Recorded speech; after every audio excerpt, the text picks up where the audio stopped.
Hello' viewers, Assam টেটকম recruitment সম্পৰ্কীয় এটা নতুন খবৰ আহি পৰিছে। অসম চৰকাৰে 14,000 শিক্ষকৰ নিযুক্তি দিবলৈ গৈ আছে। এটা খুব ভাল খবৰ। যিসকলে আছাম টেটকম ৰিক্ৰুইটমেণ্ট এক্সামৰ প্ৰিপেৰেশ্যন চলাই আছে, তেওঁলোকৰ বাবে এইটো এটা অত্যন্ত ভাল খবৰ।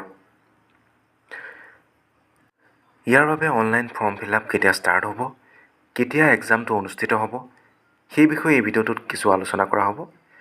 চ' লেটছ ষ্টাৰ্ট দ্য ভিডিঅ'। 19 মে'ৰ বাতৰি কাকতত প্ৰকাশ পাইছে state govt to appoint 14,000 teacher চুন।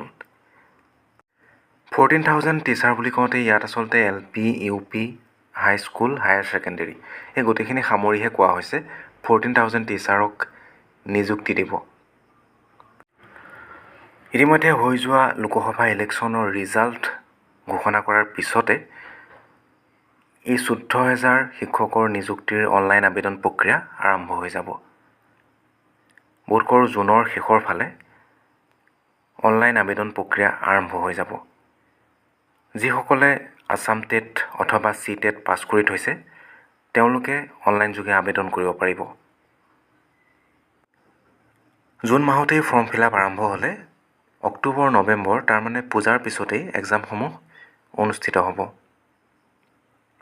গতিকে যিসকলে প্ৰিপেৰেশ্যন চলাই আছে, প্ৰিপেৰেশ্যন কণ্টিনিউ কৰি থাকিব। যিহেতু আছাম টেটকম ৰিক্ৰুইটমেণ্ট আৰু ADRE পৰীক্ষা অনুষ্ঠিত হ'বলৈ গৈ আছে। এই দুয়োটা পৰীক্ষাৰ চিলেবাছ মোটামুটি প্ৰায় একেই। দুয়োটা পৰীক্ষাৰ বাবে যদি আপুনি নিজকে সাজু কৰি তুলিছে, তেতিয়াহ'লে এইবাৰ আপোনাৰ নিযুক্তি পোৱাটো নিশ্চিত।